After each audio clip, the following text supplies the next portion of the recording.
I want to start by putting a framing on the asterisk that is in our title. And so you'll notice we chose to use the word Latinx for the purposes of this presentation. However, we recognize that there are so many words that people use to describe our ethnicity, and we also know that we're not a monolith. So for the purposes of this presentation, we've chosen to use Latinx, but the asterisk next to it is really a symbol to acknowledge that it is only one of many words that can be used that people will choose to use to self-identify. So thanks for joining us this morning. So my name is Ashley Fortner-Domínguez. I use the ella, she, her, hers pronouns. I am a current doctoral student at the Harvard Graduate School of Education. And my previous role was as a system level leader, leading principal and assistant principal development, working on talent pipeline work with the Dallas Independent School District. And I'm going to pass it over to my colleague Jasmine to introduce herself. Thank you so much, Ashley. Saludos, good morning, greetings. My name is Jasmine Fernández. I also use the ella, she, her series. And alongside Ashley, I'm also a doctoral candidate in the Doctor of Education Leadership program here at Harvard.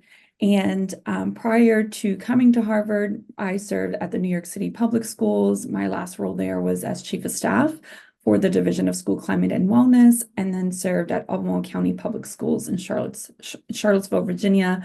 A lot of my work there was around helping to design the 5-year strategic plan and supporting COVID recovery efforts.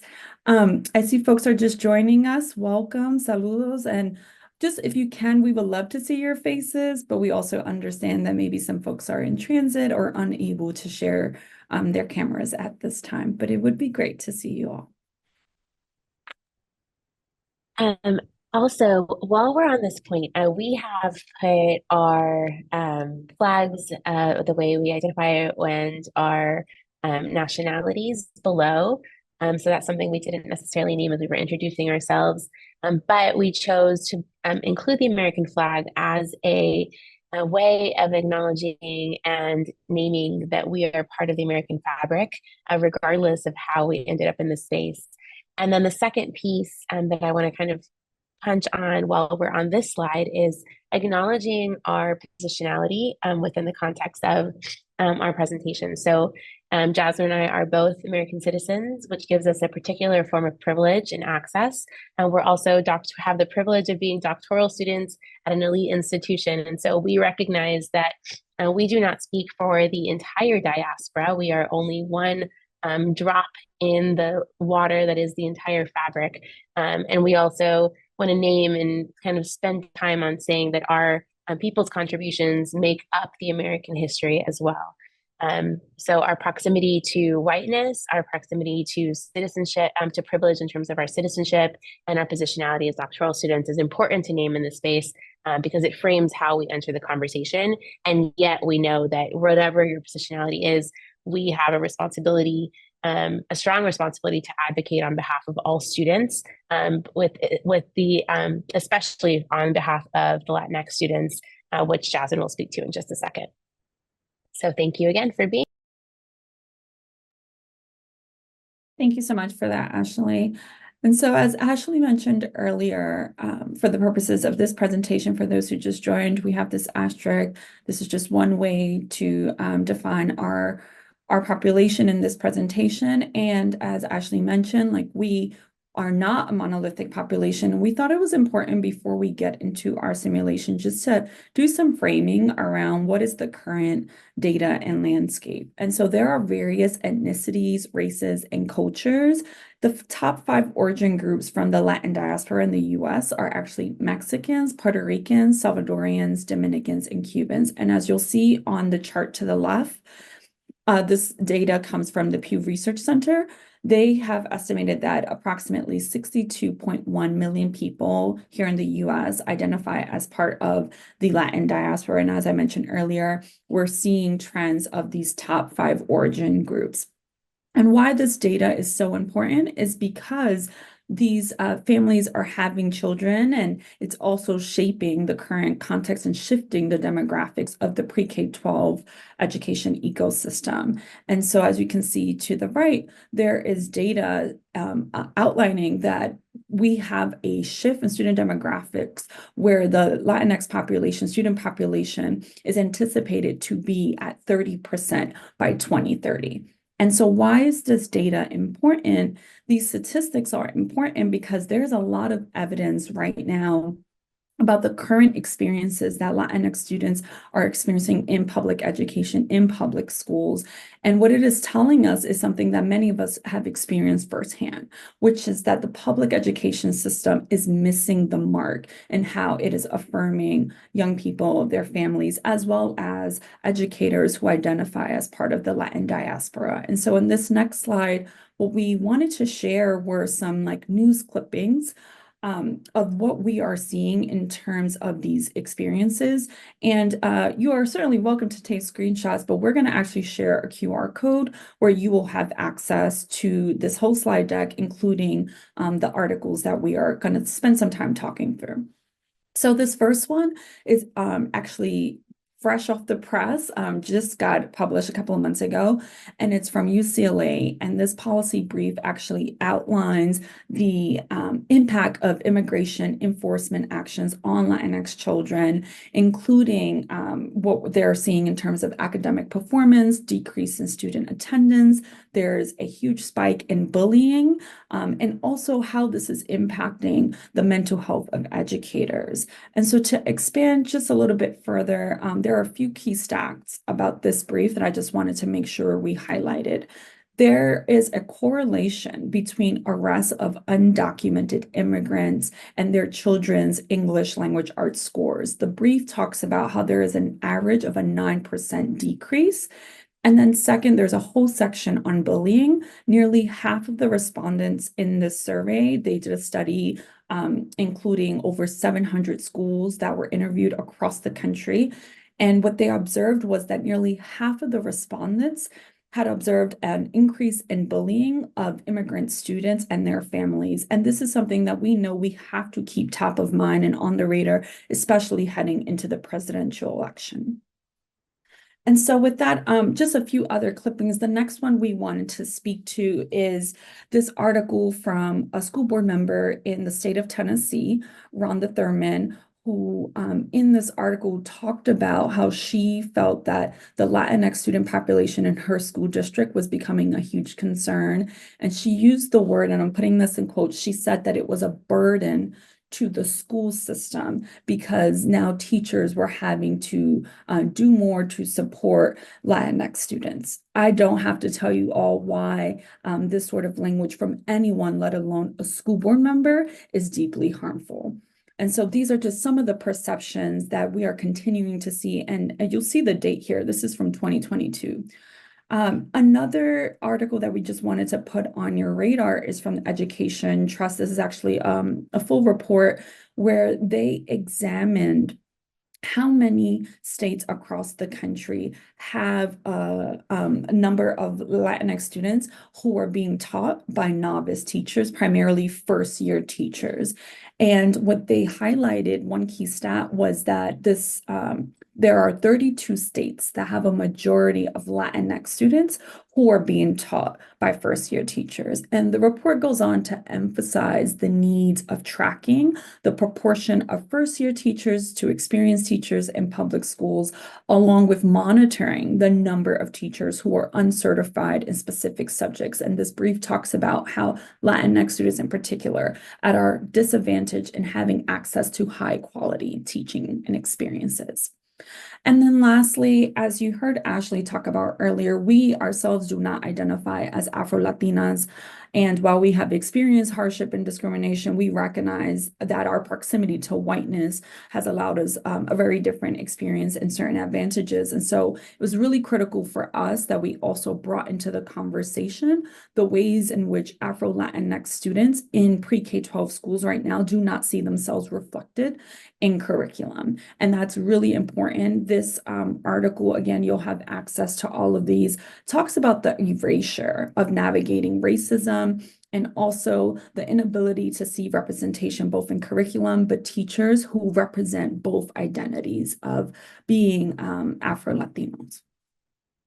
And so I recognize that was a lot of information, but it was really important for us that we sort of set the stage and emphasized what's at stake right now in the pre-K-12 education sector. And with that, I'm going to turn it over to Ashley to introduce our simulation. Yeah, awesome. So before I kick into session objectives, we named earlier that we wanted to create space for you all to introduce yourselves. So I'd love for y'all to come off mute if you can for a moment, just to let us know who you are, where you're coming from. Yeah. Anybody want to kick us off?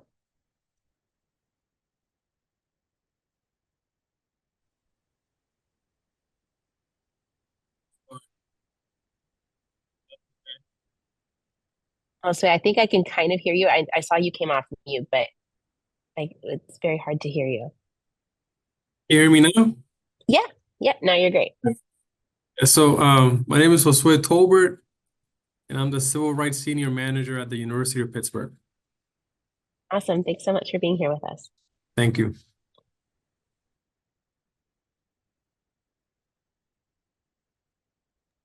Good morning, everyone. My name is Sara Rivera, and I'm the Associate Director at the Latinx Student Cultural Center at Northeastern University's Boston campus. It's a pleasure to be here. Just down the road from us. Thank you so much for being here with us. I think we have a few other people, Katya or Mary or Natalie.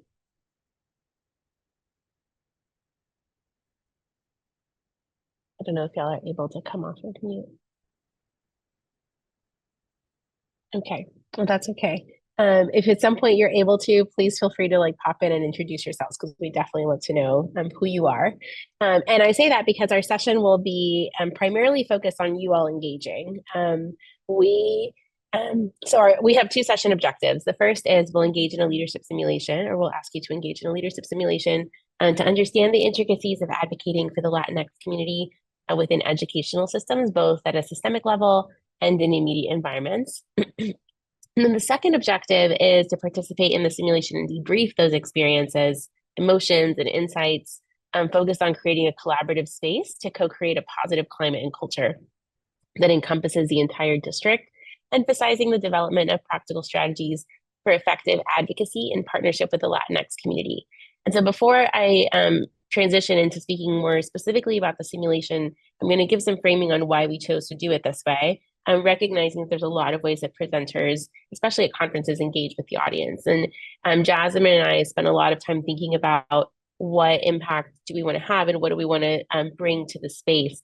And what we realized, or what we kind of believe, is that there's genius already in the space that we're in. And so the simulation is really an attempt at allowing for you all to engage with each other, and then us kind of just also being part of this learning community. So creating a community versus us speaking at you for 90 minutes was something that we really felt very passionately about, to allow for your ideas to take up the majority of the space, but then we can learn together.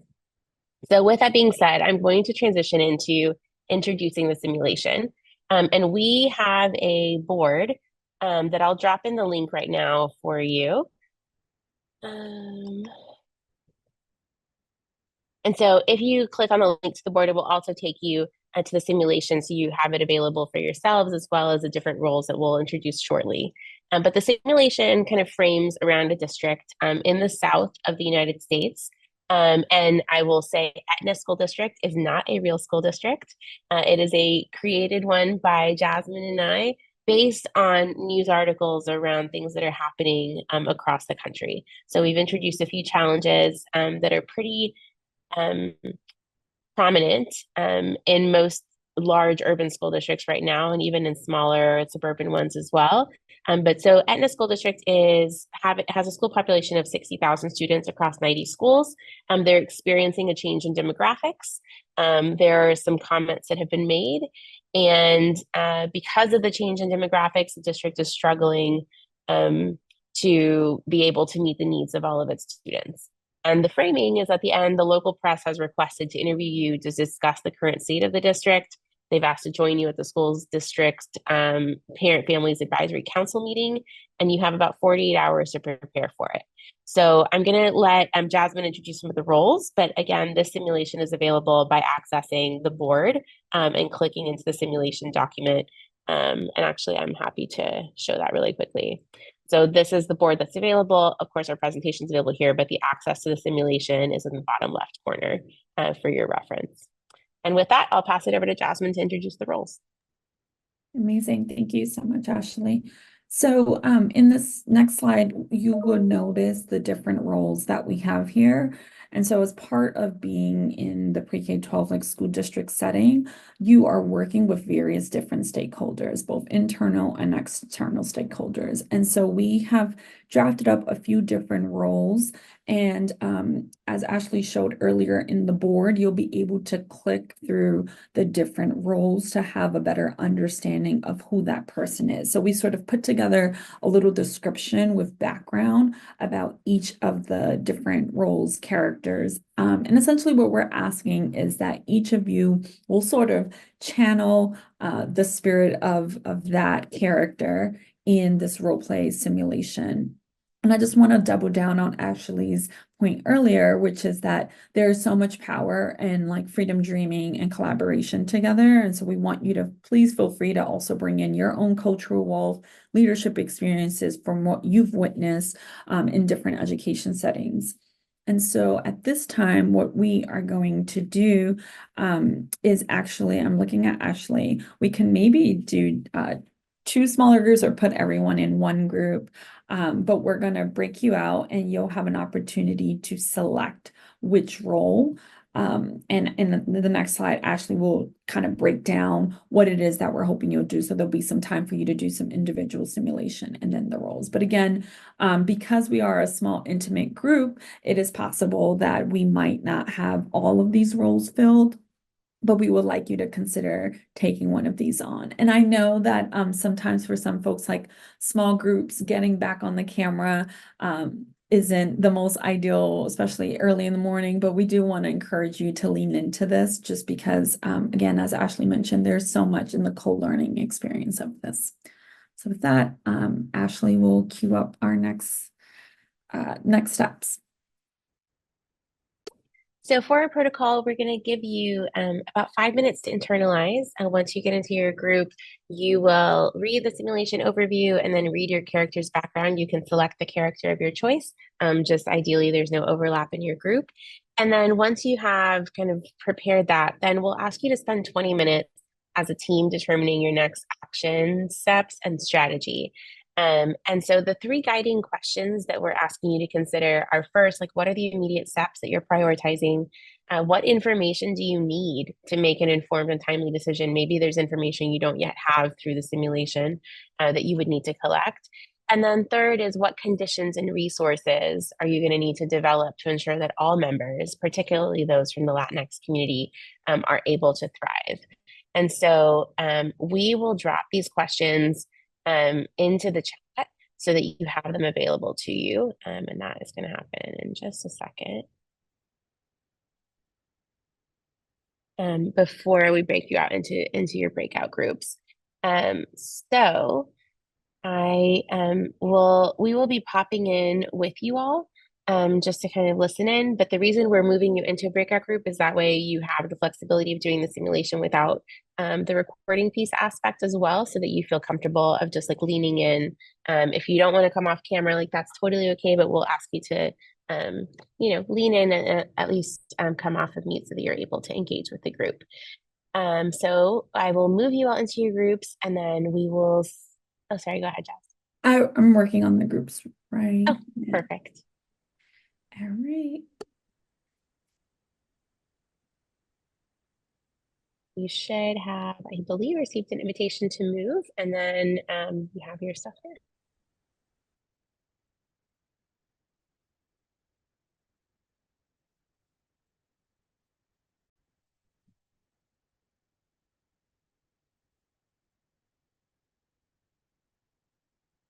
Right. Well, oh, sorry, go ahead, Jess. No worries. Hi, everyone. Welcome back. We have a few more Participants who just joined us, saludos, welcome. So now what we wanted to do was just take some time to debrief as a collective. Please feel free to unmute, or feel free to also use the chat if you're unable to unmute. But we wanted to kick it off by first taking some time to understand how you all discuss prioritizing the immediate next steps. So if anyone would be willing to share, what were some of the immediate steps that you as a leadership team decided to prioritize?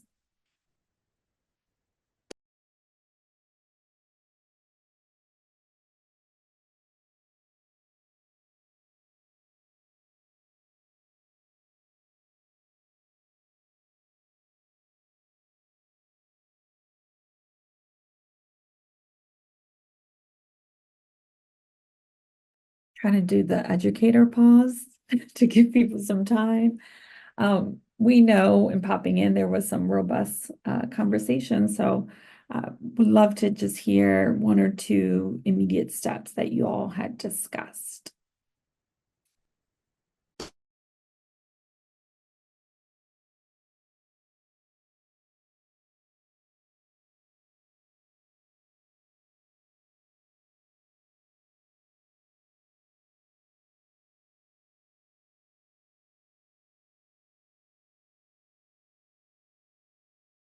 I don't know if I can call in Katya, and you don't have to come off camera, but I'd love if you're comfortable sharing, like you talked about turning things on their head and like bringing in some other people.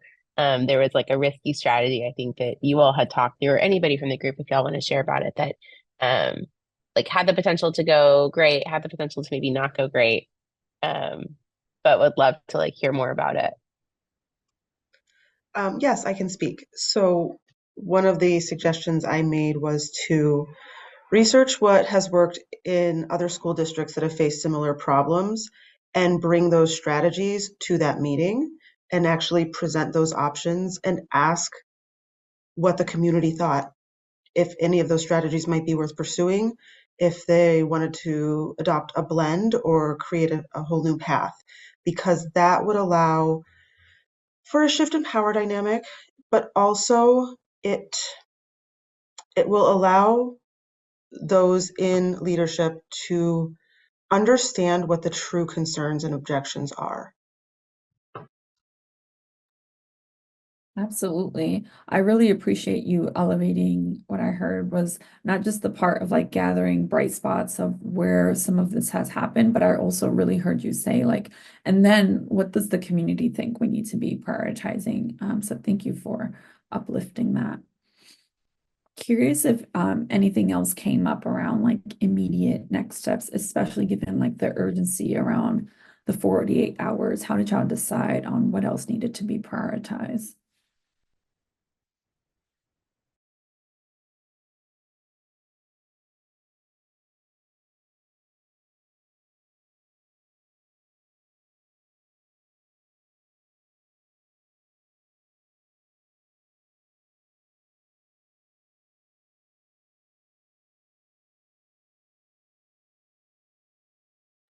And it may be that like that wasn't necessarily part, like you didn't get to that piece, and that's okay too to name. I know Sarah and Natalie, you all were also sharing like some you were having some dialogue around like the specific roles that you were playing and like their perspective. So I don't know if you all would be comfortable like popping in and sharing kind of how you approached it from the lens of the role that you took.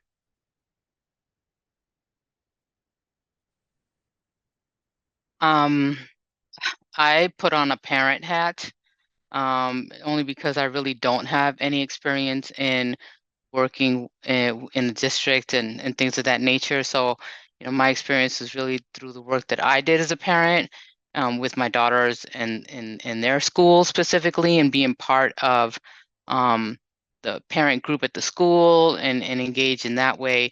And so I feel like as a parent, I had to advocate for my kids' needs, but we're not always, empowered or feel safe to do so.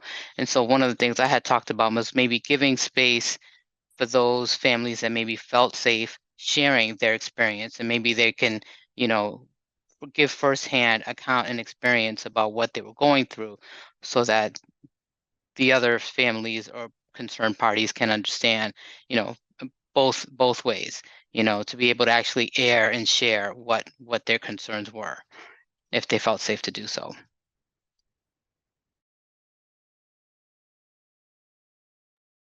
Yeah, I appreciate you bringing up the perspective of the parent. And in crafting the simulation, I know that was a role that felt very heavy for us because, especially in the context of what was happening in the district, right? Like there were a lot of changing demographics, which we see across the country. I mean, Jasmine's point at the beginning of the presentation was to name this shifting demographic that's happening across the country, and the statistic of like which student demographic group is really intent is expected to be the leading, you know, student population by 2027, 2030. And that creates feelings, right? Like that if you're the parent you're an alum of the school, like this school means everything to you, and then suddenly like, you know, it's shifting and the culture and the pieces aren't there, like obviously that's going to that can surface emotions. Like how do we tap in? And I love the fact that you said like bringing in parents who can share their stories, not only maybe theirs, but also how they're advocating on behalf of their students. Oftentimes, you know, I mentioned my role working in a district prior to being in this role. And something I especially noticed is that there were often many parents who had opinions, but they just didn't feel empowered to come into the school space or into the district space to make those, to use their voice in a way they didn't feel like they would be heard. And so how can we create systems that let our parents know that they are heard and their voices are valued is so important. So thank you so much, Sarah, for elevating that perspective. Can we transition to the second question, which is like, what information do you need? And I appreciate that people are coming at this simulation from various different perspectives. And Sarah, you just highlighted that, right? Like you may or may not be operating in the K-12 space. And so thinking about the simulation, regardless of your positionality, like what information felt like something you would need to know to make an informed decision? And anybody can feel free to pop in. And if you were not in the simulation aspect, I know there's a few of you who joined us. The link to the board and the simulation is there, so you're welcome to. Please still feel free to pop in and give an opinion. Like, what information do we need to be able to make it informed and timely decisions about how to support students?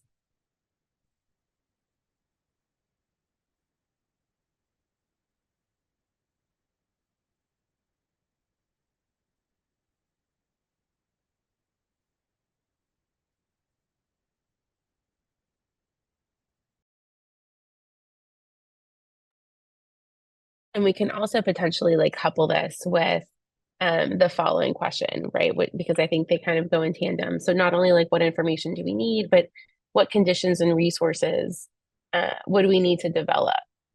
I know, you know, Sarah, your comment alluded to one, right, which is like creating conditions for parents to be able to utilize their voice or to be able to share their stories and advocate on behalf of their students. But what else? Like, what else comes to mind in terms of what we need to develop to ensure that all members, particularly those from the Latinx community and diaspora, are able to thrive?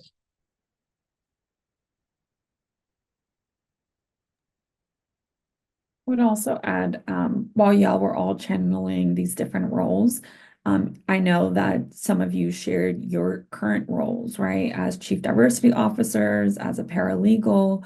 And so within your own scope of work or, you know, previous experiences, what conditions, what resources do you think we need to really make sure we're including in district public schools to support the Latinx community?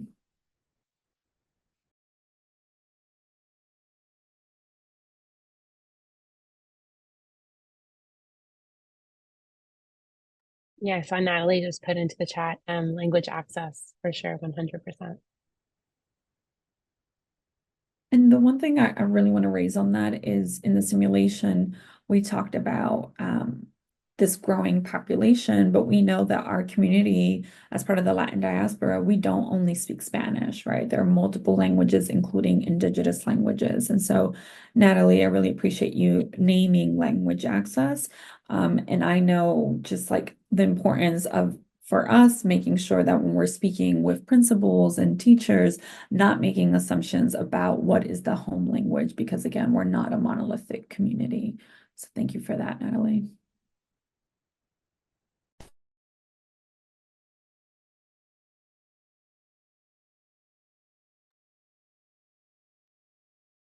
Anybody else have thoughts? You're welcome to also drop them into the chat.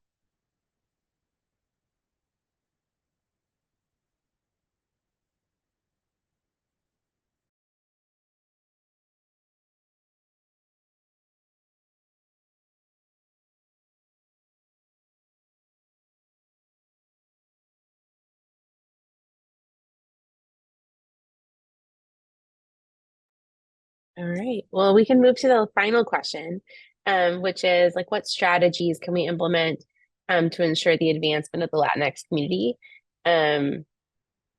Sorry, to ensure that the advancement of the Latinx community is seen as integral to the liberation of all within our educational systems. And I'll do the same framing that Jasmine did, which is it may or may not need to stay within the context of the K-12 simulation. If we want to broaden the answer, I think we can do that as well. So within your own lane or context, what feels like something that it's a strategy that we could employ to really allow for the advancement of the Latinx community? And I love to invite, like, I know Katia, Sarah, you all have already stepped into the space, and you just added something else, Katia, thank you. So like data regarding student success rates in the school district over a period of several years, both overall and disaggregated for various demographic groups.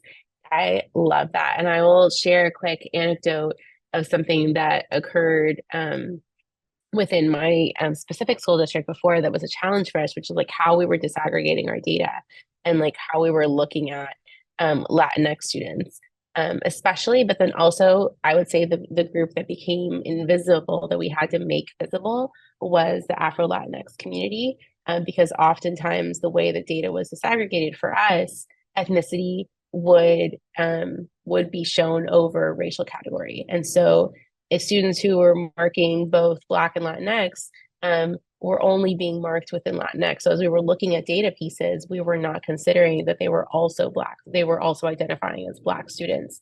And we had to work very intentionally as a district to think about how do we do our data capturing measures to ensure that we're allowing for people who have Latinx as an ethnicity, but also as a different racial category, that we can make both of those equally visible and important as we're trying to think about supports, because support often follows what the data would show, but the data was skewed to only include certain aspects of their identities. So I really appreciate you uplifting the data piece. And then thinking about like, what does the data even look like becomes an even more important question.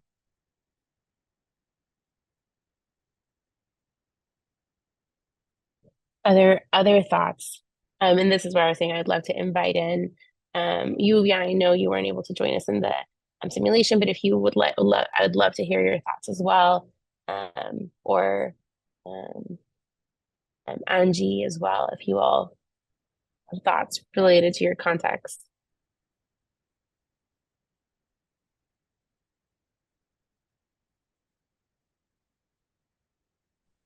Hello. Yeah, so I don't have a lot of background info, except I did read the little simulation. I saw that it said that they also measure like language, like not everyone was Spanish speaking as the first language. So does that, like, how do you guys get that data? Is it within the same form of getting the ethnicity and race?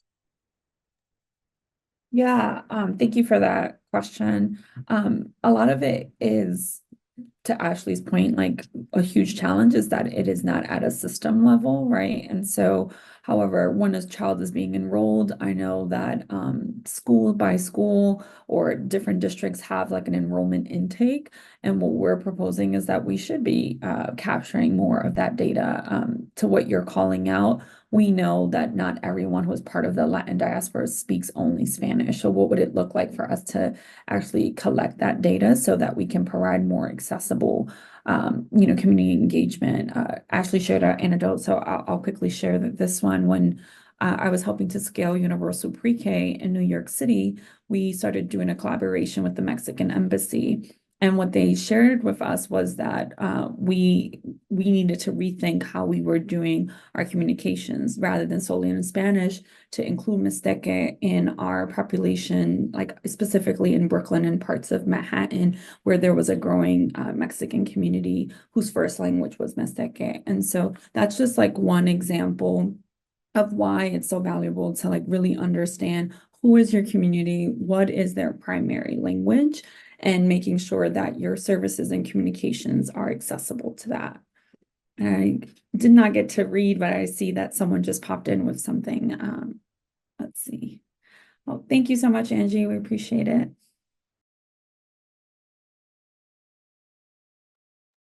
Can I ask another question? Sorry.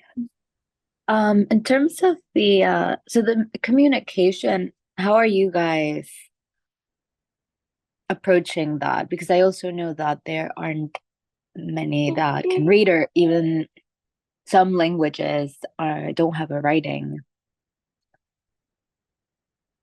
language. So yeah. I'm happy to jump in first, and Ash, please feel free to chime in.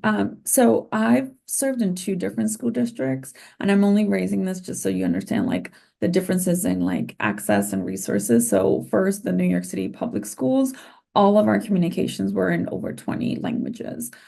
So anytime that there's any major reports access, but then we also had a full family community engagement team. So to your point, what does it look like to actually have a team that could go and be at family centers, could be at libraries, could be at barbershops, beauty salons, who spoke the languages of the community? And that was an entire department. So it wasn't just like a small team of 2 or 3 people. In comparison, when I moved to Charlottesville, Virginia in 2019, I worked for Albemarle County, and that district cut across suburban and rural parts of Charlottesville. And we did not have on staff someone who was fluent in Nepalese or Arabic. And so we had to partner with the international like different international nonprofits and advocacies who had that service to support the district. And as you can imagine, that was incredibly difficult because you're now relying on a third party to provide those services when they are available. And so this is something that we really need to be paying attention to as the student demographics continue to shift. What does it actually mean to have people in-house who speak the language, who understand the cultures? One of my previous mentors would always say there's a difference between being bilingual and bicultural, right? And so you might even be able to speak the language, but you don't understand the culture and the lived experiences. And so this is something that I believe Ashley would agree wholeheartedly with, is this is part of the recruitment of who gets to, teach in front of our students, but not just teachers, right? All different types of roles after school, from administrators to the district office. How do we ensure that we are recruiting people who are both bilingual and bicultural so that they can really understand the folks that they are interacting with? And I'll just add like a second piece to that, Yuvia, which is in Dallas in the last few years, we had a big influx of students coming in from parts of Central America speaking Quechua, and Quechua is a primarily spoken language. And so something that we also struggled with was like, how do we, I would say the first struggle was we didn't have anybody in the entire district equipped to really be able to communicate with them. With the population that was coming in. And then the second piece was like, okay, how do we even provide supports for them? So similar to, I think, what Jasmine named that they were doing in New York, that they had to do in Virginia, we did in Dallas. Like we started partnering with a local organization to both serve as interpreters on the beginning, but also to train members of the staff within our district to be able to then provide supports. So incentivizing certain language acquisition for people who are interested is also a way, because there are a lot of people who really enjoy learning languages. They just need to be given a language to learn basically, and providing supports and incentives for people who want to be able to learn a language or to communicate, even if it's basic communication. But then also like partnering and leveraging not only your internal talent, but other organizations that are already doing some of that work locally in your community. Because if it is right there, if they're in your schools, they're also in the community. So there are organizations that are grappling with the very same challenges of like how to provide resources, how to provide supports in different contexts, whether, whatever it might be, social services, et cetera. And so tapping into those other organizations who are navigating similar challenges means that you're then working together, not all in isolation. And if I could add one more thing, I think it's really important back to the earlier comment about like shifting power dynamics that was mentioned in the first half. I think it was Katia who mentioned this. What does it look like for us to also shift our practices? So rather than having a family forum with English and then languages are what folks need to like do interpretation on headsets, what does it look like to shift that, where we're actually centering the primary languages of our communities, and then those who speak English do the ones with the interpretation in the headsets, right? That's a really small practice, but it's an important one, right? Where we're recognizing that the language, right, that's someone's ancestry, that's their culture, that's what we can be centering versus saying, okay, well, this is an afterthought. We're going to continue to do the meeting, and right. And even right now in this conversation, we recognize that we're speaking in English, right, during this conference. And we've been really fortunate to do this in different spaces. And that's something that even us as presenters have discussed, like, should this be in bilingual or, in English or Spanish, fully in Spanish or other languages. So just wanted to uplift that as well. I want to be mindful of time. So if it's okay, I'm going to shift us. We wanted to do really an opportunity to do some self-reflection here around the implications for self-insight. And what we mean by that is, what does this conversation around the simulation, but just broadly what we just finished discussing, what does it compel you to do? What does it mean for you in terms of your specific work site? So earlier, folks introduced themselves, and we have a range, folks who are in the nonprofit setting, higher ed. And so we want you to think about, like, what does this mean for you?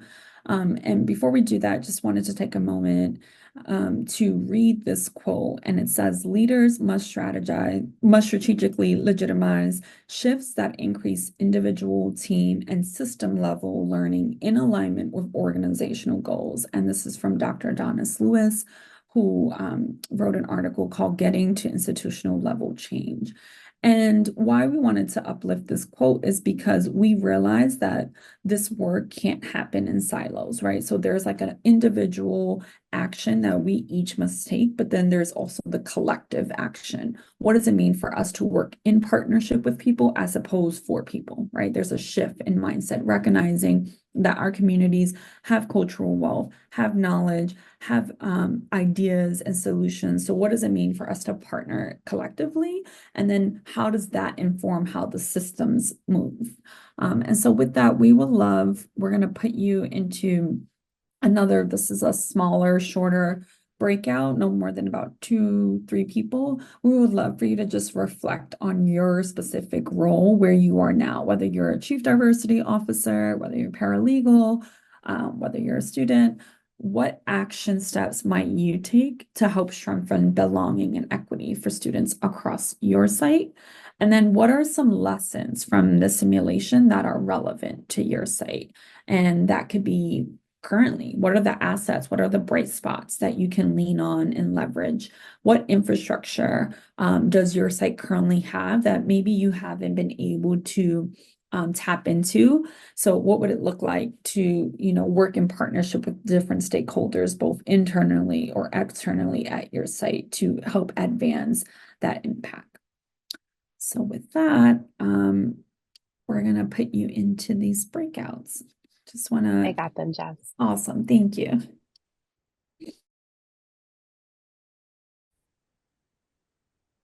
All right, and we're all back. Awesome. We would love to hear maybe from like two people what came up during your small group discussions around reflections around what this is coming up for you, what's coming up for you, and what it's compelling you to think about or do.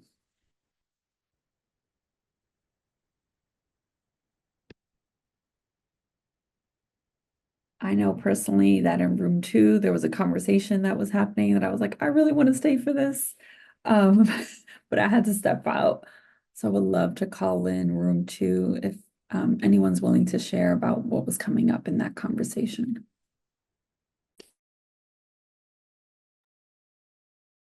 I will talk. I was talking about my work in a private 4-year predominantly white serving institution that within the confines of my space at the Latinx Student Cultural Center, I'm seen, I'm heard, I'm celebrated. My language and my identity is not an issue, but outside the space, obviously it's different, right, in the greater landscape of this university. And so being able to find strength in numbers and not data, but literally numbers, right, with colleagues that share the identity and students as well, is really, really powerful in advocacy work, in making sure that language is looked at and changed, and just to make change overall institutionally. Thank you so much for that. Appreciate you naming that. And if it's okay, in response to what Sarah had mentioned and uplifted, I also really shared and spoke to what that looks like even for me right now as a doctoral candidate. Alongside Ashley, there's only one other Latina who identifies as a Black Dominican, who's a dear friend of ours. And so we are the first class that has the most Latinas in the doctoral program of education leadership here at Harvard. Historically, there's only been one Latina in each cohort. So appreciate you naming that. And again, like, what does this look like at all levels, right? In classrooms, in who gets access to principalships, superintendents, at the higher ed level, right? What does it look like to have representation at the senior leadership team, on the cabinet, on the board of trustees? So appreciate Sara naming that. Anyone else would like to share what came up in your small groups? Maybe someone from room 1.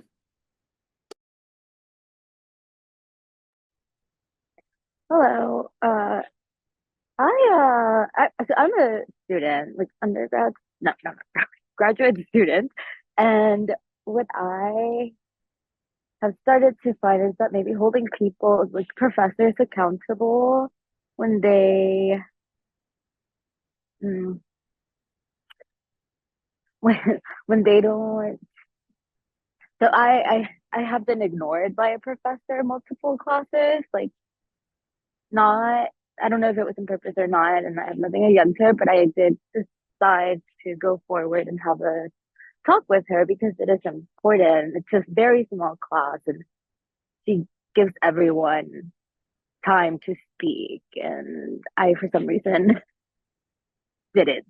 So I think finding people that you can trust and maybe even facilitating a conversation, not necessarily reporting them or anything, because I think that's not necessarily doing more than if people have conversations. That's just my take.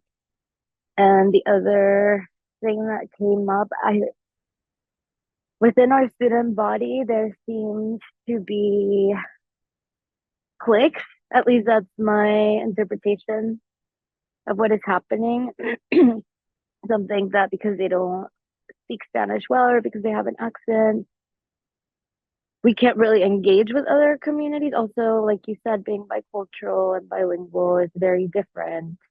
But I wish there was an opportunity for us to come together, like united, because I feel that perhaps we want the Latin community to be successful no matter the background, but at times it does not feel that way. Yeah, I really appreciate you uplifting. I think both of those points, yeah, the first really resonates with me. I was just in a space maybe yesterday or the day before where we were talking about accountability and supports, right? And oftentimes, I mean, those things have to go so hand in hand. Like we sometimes find ourselves in situations with like there's a whole bunch of support and not very much accountability. And then there's often situations where there's a whole bunch of accountability and not much support to be able to develop capacity to help people, right? Reach the pieces that they're being held accountable to. So I think the balance is really important. But then also I think this connects to the point of that was made earlier about like representation matters, right? Like sometimes, I mean, I went to school in a predominantly white institution and like had to navigate all of the hidden curricula and trying to figure out how to, advocate for myself in a way that I had never had to because I hadn't been like supported in doing that. And I went home over spring break and saw an image of my class because we had like a freshman photo and it was just, I mean, after all of the learning and growth that I've had in my life, like just thinking about where I've gotten to and all of the obstacles that I've had to face. I mean, I hate that people are having to experience that. And I think that connects to Sarah's point, like there's power in numbers, right? And often the accountability piece just becomes that much more important. And that because we're often not, right, we don't have strength in numbers. And so that accountability piece like connects and becomes really important to protect the few when you're feeling isolated and not supported in spaces by other people who are around you. And the other piece you named, I think really, really resonates in terms of like finding communities of support and solidarity across groups. I think something that came through in our simulation, was this desire to not make it feel like it's a zero-sum game, but oftentimes it feels like that, right? Like the rights of some and sometimes get interpreted as like negating the rights of others. And so how do we create solidarity across groups, even within our own community, right? We are a diaspora, and what does it mean to have a Latinx student group? Something that I'll share that happened, and Jasmine was also there for this, was last year we had a graduate student community for the Latinx community, and there was a member who is from one of the countries that's served by that, but she is Indigenous and came in and said, I really don't feel like this group represents me at all because of the fact that we were speaking in Spanish or like assuming certain things about our identity that she didn't feel connected to. And so I think within every space, no matter how small the microcosm is, thinking about like who's not included in this and how do we create more inclusive spaces, even within what we perceive to be groups across similarities. There's always differences. And then how doing that, I think like starting small and branching out versus thinking big and going small. That's what really sits with me from what you said in terms of our experiences with Jazz. I don't know if you want to pop in and add anything. No, I think that is incredibly spot on. And I want to also uplift like what was shared of feeling like not heard in the classroom, and how do we call professors in to understand like how biases show up, right? There's a lot of research of like who gets called on in classroom settings, both at the intersections of gender, race, and ethnicity. And again, like how do we ensure that we are creating pathways so that we have our community in these roles? So thank you for that. We are almost at time, and this is such a beautiful conversation, but we are going to move on to resources. Ashley put the link in, but I know a few folks came after, so we can certainly pop the link back up. But in that link, you have access to the simulation as well as this presentation. And these are just some different books, frameworks, podcasts that we wanted to share with you all, in addition to the different articles that I talked about up front related to just like what's at stake and different challenges that Latinx students are facing right now in public schools. But we just wanted to share this. This is not by all means comprehensive or exhaustive, but just some quick resources that we ourselves have found really to be valuable and affirming of the culture, the community, and also frameworks for those of you who are thinking about like strategic planning and like next steps for your teams and offices. These are just some frameworks that we ourselves have used and really feel like it really helps to center humanity, storytelling, and experiences of people. And so Ashley will close us out. Yeah. So with that, we just want to say we're so grateful for the opportunity to have had this time with you. We recognize that you could be doing a lot of things with the 90-minute time. Our time is incredibly valuable, so you choosing to spend it with us is a great honor for both Jasmine and I. And we've loved the time to be able to sit and learn with you and alongside you and dream about possibilities, which are very much within, our control to be able to go out and do things even within our own sphere of influence. So we hope you'll stay connected. Our contact information is on the slide. It is also on the board, and I'm just going to go back to it. The link that I shared with you. So all of you're welcome to reach out to us by clicking any of these links that are listed below our names, whether it's email, whether it's Instagram, whether it's LinkedIn. We'd love to continue the conversation. This is a topic that is something we're both extremely passionate about. We both spend a lot of time talking to people here in our spaces about like how can we increase representation, not only in the student body, but also in the professors, in the readings and the literature that we're being exposed to. Like how can we see ourselves reflected in it, because we're being asked to go out and lead the world and given a particular paradigm through which to do that. So that's how we're doing micro movements in our own lives. And we encourage you to continue to think about this conversation beyond. And we're so excited to about the possibility of continuing that conversation with any of you who might be interested in doing so. So please reach out to us. We're always willing to, happy to have conversations, even if they're virtual. And if you're in the Boston area, like I think Sarah, you are, we would love to connect in person at some point. That'd be incredible. So again, our info is here. Thank you so much for joining us today. Muchísimas gracias, which is my native language. So I really appreciate you all being in this space. And we hope you have an incredible rest of the conference. Jazz, any final words from you? Spot on. Thank you all so very much. And I think I just do want to reiterate, like, we have a colleague, Justice Lopez, who often quotes Dr. Bettina Love, who says, the revolution is in the relationships. And so just really want to uplift that and encourage folks, as Ashley said, to stay connected to us, connected to each other. And thank you for all the work that you have done and will continue to do on behalf of our community. Muchas gracias. Cuídese.